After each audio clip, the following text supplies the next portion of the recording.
It's time for Pure Performance.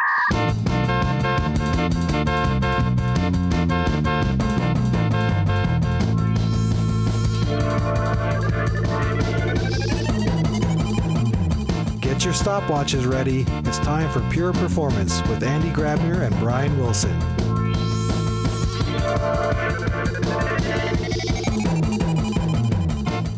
Hello, everybody, and welcome to another episode of Pure Performance. My name is Brian Wilson, and unfortunately, Andi Grabner cannot join me as my co-host today because he is off at DevOps Day Raleigh, or wrapping it up and doing some travel. So today I will just get right to our guest. Our guest is joining us from DevOps Day Raleigh, Mr. Andi Grabner. Andi Grabner, how are you doing today? Nice to meet you. Do you want to introduce yourself to the audience? Well, Brian, nice to meet you too. And I've heard about your podcast for many years, and I was always wanted to be a guest on the show. And now finally it happened. So for those people that don't know me, my name is Andi Grabner. Been working for a company called Dynatrace for 14 years, and I just happened to be I was very fortunate to be one of the speakers at DevOps Day Raleigh, which actually happened last week because at the time of the recording, we're talking about something in the past. So the conference is already over. It was great, and I moved on from Raleigh, North Carolina to some other places, but I really I learned a lot in the last 2 weeks, visiting a lot of large enterprises and trying to figure out what they're doing around DevOps and SRE and just giving them a little bit of my insights on what I think will help them. And so we had a lot of discussions about SLOs. I'm not sure, Brian, if you've ever heard about this term, SLO? No, not at all. Yeah. This is all new to me. Yeah. SLO, is that like you want the website to perform slow? Exactly. Yeah, that's the counter movement to web performance optimization. It's like fast food, slow food. It's like fast websites, slow websites. Yeah. Farm to table, developer's laptop to your browser without any testing or verification. We're just rapid production testing. Exactly. There's a movement. How about that? Yeah. No, but I want to say, so maybe coming back to DevOps Raleigh, because it was one of the first conferences with a live audience again. And that was actually pretty cool. It was organized by the team in Raleigh. They've been doing this for many years. Obviously, it was tough during the pandemic. But it was a single track conference. They also had breakouts with workshops, which was really nice. So people could then branch off after, in case they didn't want to hear some of the keynote speakers. I think some people branched off when I was speaking about Keptn, but that was okay. Yeah, it is what it is.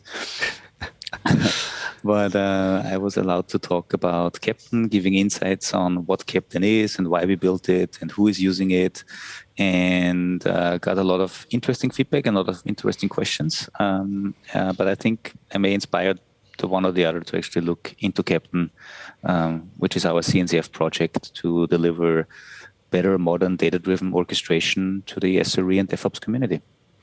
So before we dive into that, because I like tangents, I do have to, what's stuck in my mind with everything in Raleigh is back when I was a kid, not a baby goat, but a human child.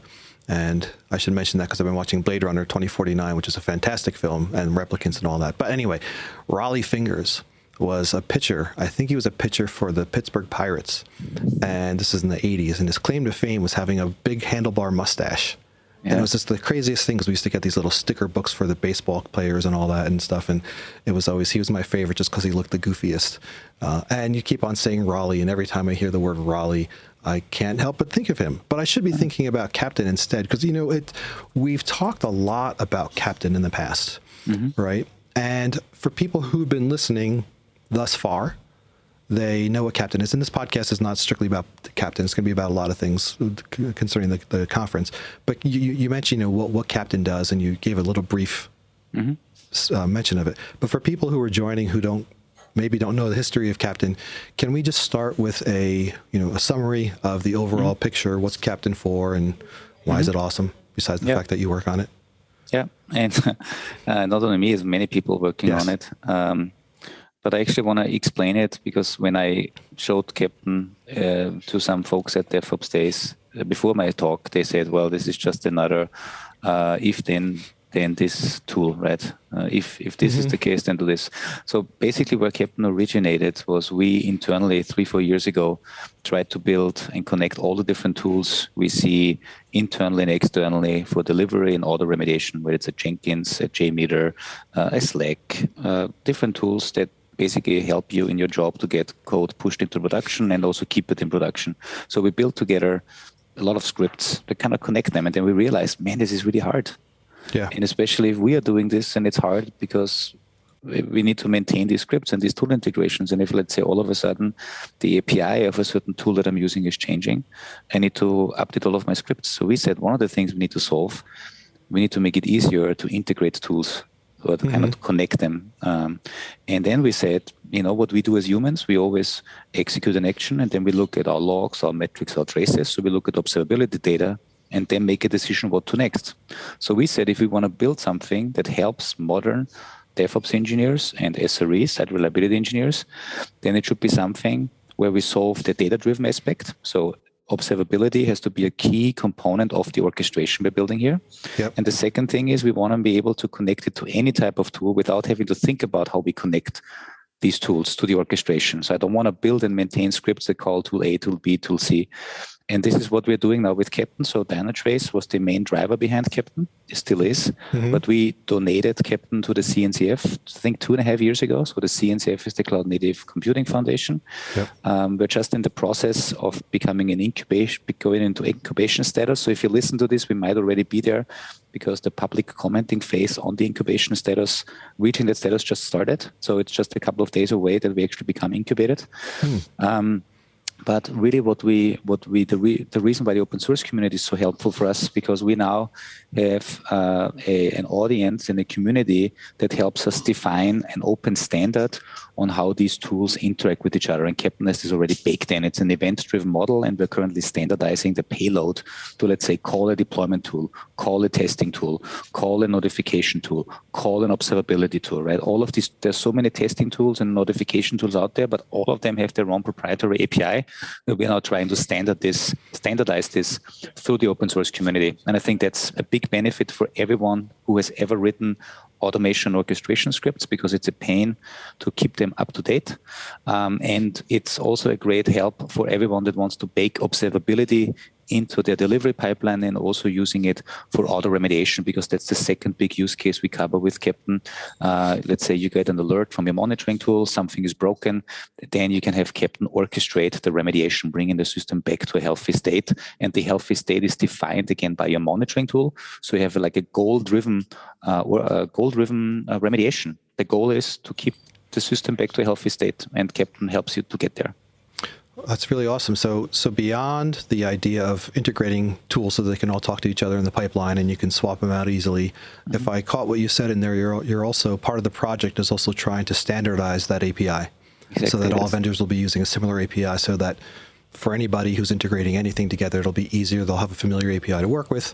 That's really, so it seems like a lot of vendors, or several vendors at least, are starting to get on board with that, which is really awesome. That what's it like to drive some kind of, be part of the team driving some of that change?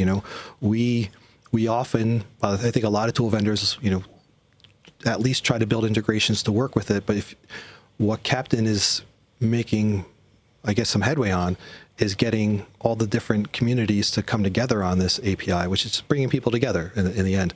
Exactly. Does that feel cool, or is it just like, this is just what we do in computing? No, it feels cool. And I think what's great is that we have other projects that solve the same thing in other aspects. So think about OpenTelemetry. Right? OpenTelemetry defines a new standard across all observability platforms. And if it just makes it easier for the vendors and also makes it easier for the users. And this is the same thing what we want to do here. We want to define what OpenTelemetry did for observability. We want to do the same thing for orchestration. Right. And then I think going way back to the early days of Keptn, one of the other cool aspects of it that I thought was really admirable was, you talked about this certain setup that we had within Dynatrace in our tool sets. But anytime we talk to people, different teams have different tool sets. So one might be using Jenkins, one might be using some other pipeline tool, one might be using whatever different tools in there. And number one, maintaining that code is very, very difficult. So standardization is going to help there. But then also, once you have these, I think you called them uniforms in the past, right? The idea would be if you want to swap out, maybe team A is using tool, X, but they want to swap out to tool Z. It's just going to make that swapping and changing a lot easier, so they don't have to go back and start from scratch and write everything that's quote unquote plug and play. If we go back to that old phrase that. I guess there was some good in plug and play. Yeah, and in this case, it's plug and play. For us, it's event subscription. So the core of Keptn uses events, so it sends events, and then you can subscribe to a certain event for a certain project. And as you said, as an organization, I can define my DevOps process, my auto remediation process once with Keptn. We call it a sequence, and then the individual teams for their respective apps can then decide, okay, what type of tool do they subscribe to for the deployment, for the testing, for the notification, for observability. But the process never changes. It's just the subscription of the tool changes. Yeah. So I imagine after your speech, did you get a standing ovation and did you have to sign any autographs afterward? No, well, I did something else to motivate people, because we had like a box of Keptn T-shirts, and I was lining them up, and then people kind of rushed. And I think that was the only reason why I actually got them off their seats. But it was the power of the T-shirt. It's amazing. Exactly, it is. It's a beautiful T-shirt too, though, right? I mean, exactly. And now it was a great conference, and I got to say thank you also to our Dynatrace team who helped me in North Carolina, because the initial motivation to fly over to the States was DevOps Day Raleigh. But then I said, hey, if I'm already in the States, what can we do? So we did a lot of visits and workshops with customers in Charlotte, in Raleigh itself, and then this week, because it's already the next week after the conference, I've spent 4 days in Texas and did Houston and Dallas. It was just phenomenal. We spent typically between 2 and 4 hours with individual organizations and showing them kind of our best practices, our kind of what we think they should do in order to become better in their DevOps practices and their SRE practices. And that was great. That's awesome. It's, I miss doing all that stuff. I haven't done that kind of stuff in years, but it's always fun getting out to the teams using all this stuff and helping them see things they hadn't seen before and opening up paths for them to move forward on. So that must have been exciting. With the conference, I imagine you had a chance to check out some other speakers and talks. Were there any topics or trends that you saw that really caught you, or just, not just topics that were like, hey, that's a really cool topic, but are you starting to see any new trends based on what you're seeing at this conference? I think what I've seen there was one talk about observability, actually enterprise-wide observability for microservices.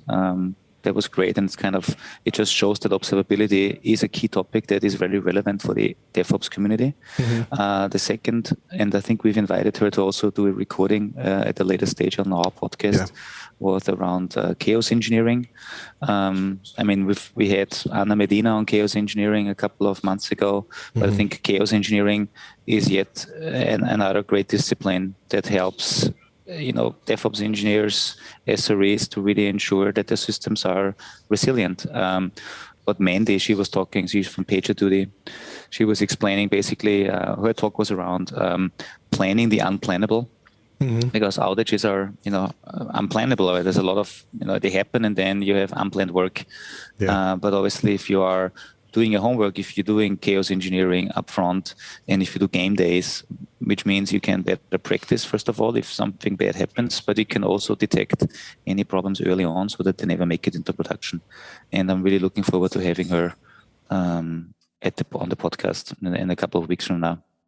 But what I think that the conference was one great thing, DevOps Days, but what I really liked was, again, the interactions with the accounts that we visited. And here, the big topic was SLOs, so service level objectives. That's right, yeah. Yes, there was one more thing. What was interesting for me, I'm not sure, Brian, if you know, but we recently published the State of SRE report from Dynatrace. I haven't seen that yet. You should check it out. You should check it out, because we did a survey across 450 SREs globally. We actually had, who we had? We had Stephen Townsend, from IAG. He's down in New Zealand. He's a good friend. Mark Tomlinson. He's been, and also Henrik. So he was actually also giving some feedback on that report and a quote. But what was interesting, SLO, service level objectives, is kind of the big thing in SRE, right? You want to define your objectives, and based on that, you decide, also focus your actions, right? And out of that report, we learned that 99% of people that responded to our question on whether they are good with defining SLOs, 99% said no, it's challenging, right, for multiple reasons. Too many metrics, too many sources to choose from, not a good definition of what a good SLO is. And so part of my tour the last 2 weeks was, with every organization I talked to, we went through a little workshop on, first of all, what are SLIs, what are SLOs, what's an error budget, why is it such an important thing to define? And then we walked through the exercise of picking a critical app and then starting to define a top-level business objective. So, for instance, the example that I brought was, if you have a new mobile app that you're building, what's your objective from a business side? Maybe it's adoption of that mobile app, so you can measure that. And if you say you want to have this mobile app adopted by 50% of your user base by the end of the year, then that's a good business objective. Then the question is, though, all right, what are leading indicators? Because we need to break it down into something that's more tangible. So leading indicators would be app rating, so rating on the App Store. What could hinder, what could result into a bad rating versus a good rating? Crashes. So we actually took an example of one existing customer where they told me they need to increase adoption. That was the top level goal. Then they told me right now they have a 2-star rating, which is why the adoption is not as going as fast as necessary. So we said, okay, the goal has to be to get to at least a 4-star rating, like all the competition. Then I asked them, what is the root cause of what are people complaining about? They said mobile crashes. So then we said, okay, we need to get mobile crashes down, because if we get mobile crashes down, we get the rating up and we get the adoption up. So we started defining a top-level business objective of adoption, and then we broke it down into more technical metrics like crash rate. And then we went further and said the first thing you do on the mobile app is you are probably authenticating yourself with the backend system. So we need to define good SLOs for the backend system. It needs to be available, it needs to respond fast, and it shouldn't have errors. And this was like a nice exercise that we ran through with all of our customers we visited. Then we showed them how you can do this in Dynatrace, how you can monitor those SLOs, and how you can also shift left. And this is where Keptn comes into play again, because the core technology of Keptn, remember, at the core, it can evaluate key metrics against objectives. So it can evaluate SLIs against SLOs. And so I really had great conversations. And I'm just very happy again to the Dynatrace teams who helped me get in front. I think we had 12 workshops in the last 2 weeks. Wow. And we had a lunch and learn. We had 2 dinner events or 3 dinner events. So we met a lot of organizations from all verticals, all different level of maturity. But everybody was clear on SLOs is what is important. And they have a challenge right now defining good SLOs, but they learned a little bit more about how to start with good SLOs, and that was good for me. Yeah, I think that's always a challenge. Anytime I talk to anybody, any of our customers about SLOs, the question is, well, what should we do, right? And I think to your point, there hasn't been any strong guidance as of yet that I've seen in terms of here are the generic SLOs everyone should have.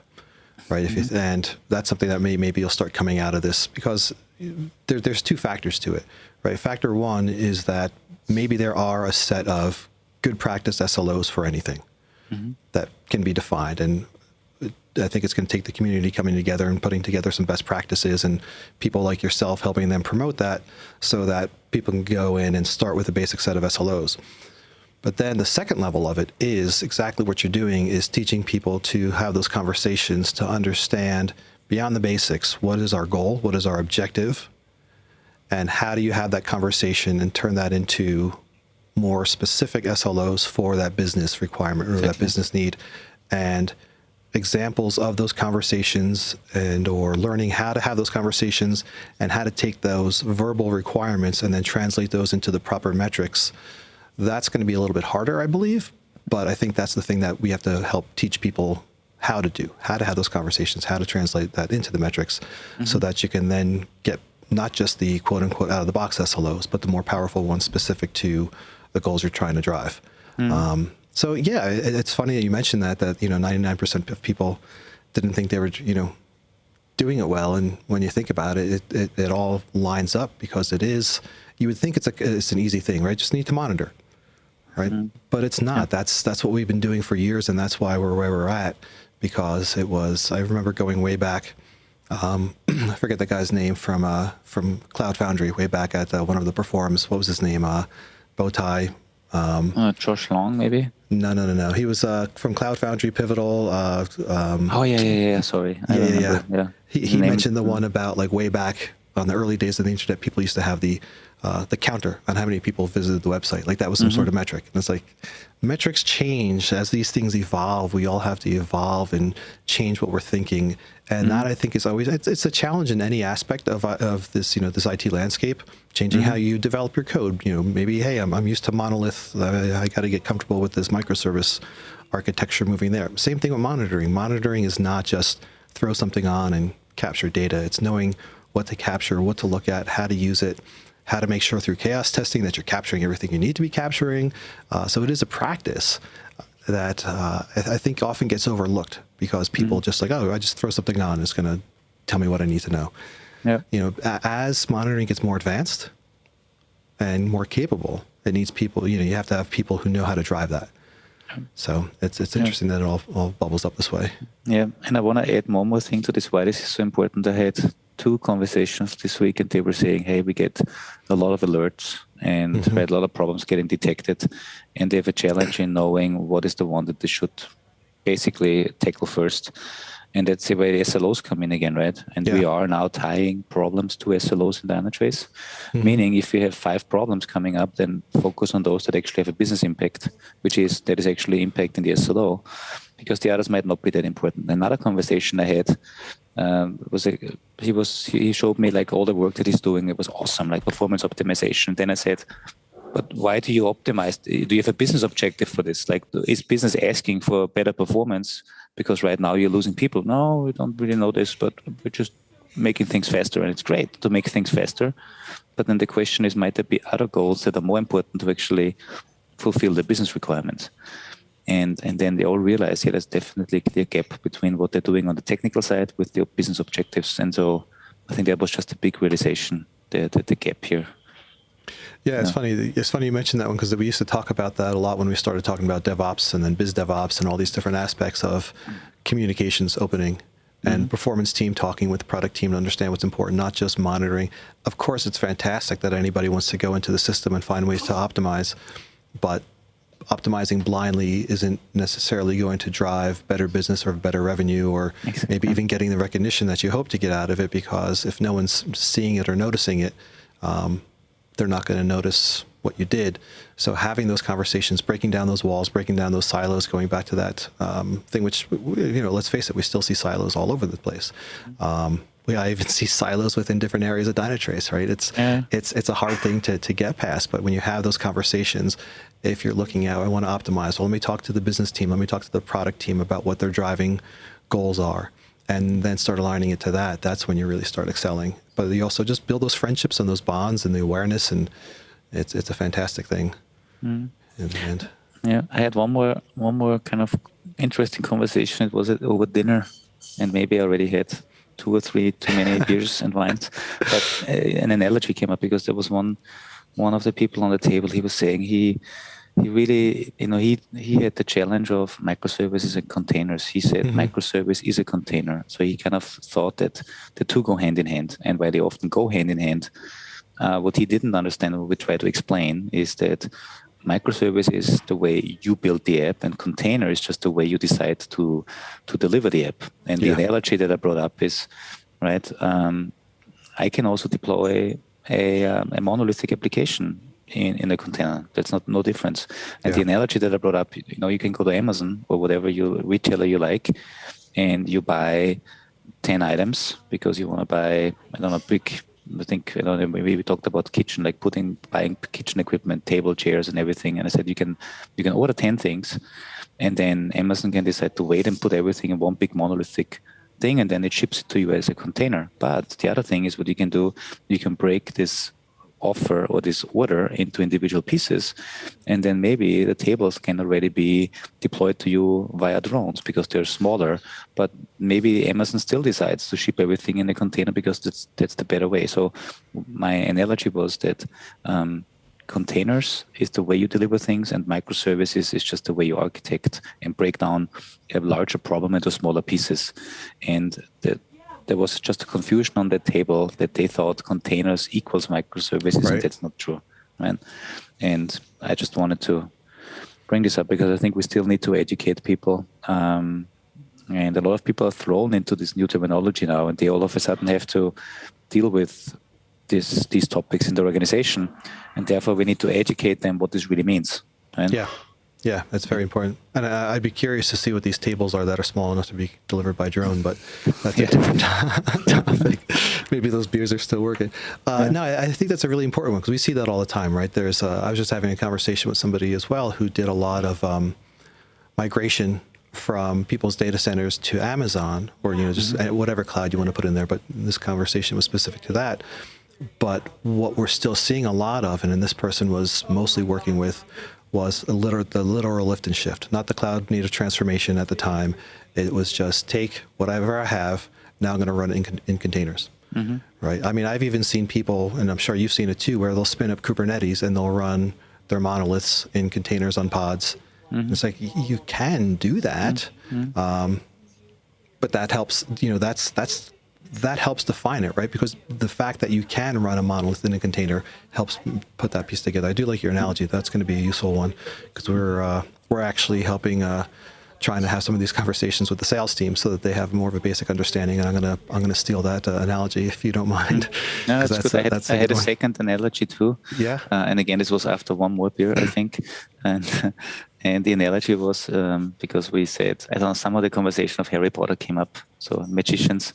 And I said, J.K. Rowling, the author of Harry Potter, could have decided she is waiting all these 7 years and write like the whole story in one big book. This would have been a monolithic approach. And then you could buy it as a big, big book and then just read it. Or, you break the big story into individual chapters like she did.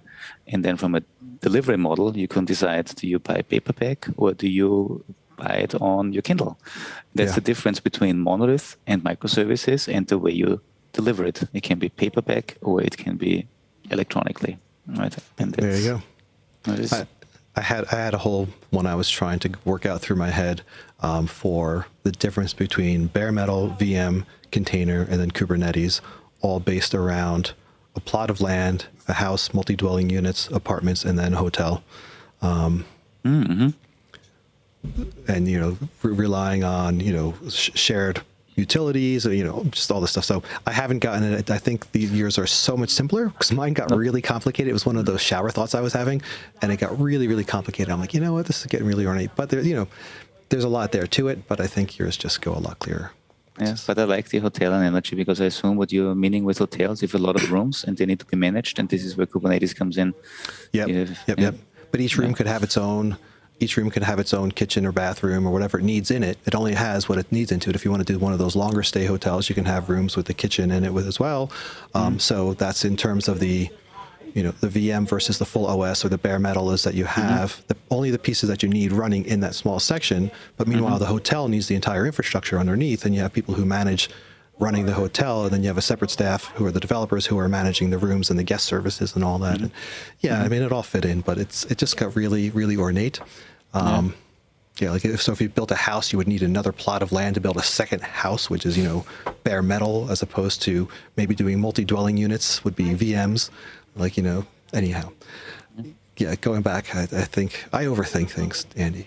So you're fantastic. You are the summarator, after all. So you've been traveling, and I know you just. I'm trying to think how was in general. I mean, I think people are going to start going back to conferences, right? Obviously, there's still some issues to mitigate, and there's still some risk for a lot of people, especially if you have health concerns and all that. But what was the general mood? Were people just like overexcited? Was it a Roman orgy of people being excited, or was there some caution? Like the general tone, What are you seeing people coming back into this? Yeah, I think the general tone was really positive that people see each other again. Yeah. That was one thing, and this was true for the conference as well as with the meetings we had with clients, because for most of them it was the first time after 2 years to actually go back to the office and see people again. The downside was some people were complaining about that traffic is so bad and they had to waste an hour to get from their other meeting that they did at home to their meeting in the office. Right? So there's always a give and take. From a conference perspective, what I have seen already in the past, but you could decide in the beginning based on the lanyard, there are different colors, and you could basically say you're okay with handshake, you're okay with, you can basically say what level of comfort do you have in terms of social distancing. I thought that was really good, so I could immediately spot people, those that I can hug and those that I rather, be careful with because they're uncomfortable with being too close. So I think that was good. But overall, it was great, right? And I'm sure we will, hopefully we'll keep the hybrid option. Yeah. Because it just opens up things to a larger audience. But there is an advantage for certain things of just being face-to-face with people. The socializing is different. The interactions are different. And just the general networking too, right? Exactly. A lot of times with these conferences, it's a great place to network and help just meet people in different areas so that you can branch out. And hopefully people aren't looking at it like, I don't want my employee going there because they might get stolen somewhere else. As opposed to having the idea of like, hey, if my employee is learning and growing and finds a better opportunity, I would encourage them to move up instead of me holding on to them. It's always painful to lose somebody, but it's much more rewarding to see them flourish. Yep. But yeah, that's fantastic. It's great to hear. We're going to have our own event by the time this airs. I think we're going to have been in LA traveling's not done for you. Are you going to LA? No, I'm flying home now. I've been here for 2 weeks and you're beat. I'm good. No, not beat, but I think I'm good now. I've done my job here, and I think there's others at SKO that cover the topics that I cover. So it's all good. Oh, well, I was looking forward to hanging out with you, but I guess not. I imagine a million people would have been looking forward to hanging out with you. But all right, yeah. Well, you go home and rest. You look a little beat. You sound a little beat. You sound exhausted. Yeah, it's been 2 long weeks, and as you know, when you travel internationally, I still cover the time zones that I normally cover. So it's early days, and it is what it is, right? Late nights, yeah. All right, awesome. Any wrap ups? Any takeaways you want to bring up? No, maybe just don't forget that whatever we do as an industry, we should make sure we align it more to the business needs, because that will really help us to focus on what's really important. I know we can do 10,000 things, but let's focus on those that actually have an impact. That's my advice. Yeah, and keep a lookout for Keptn on the CNCF, everybody. Hopefully that'll be out there soon.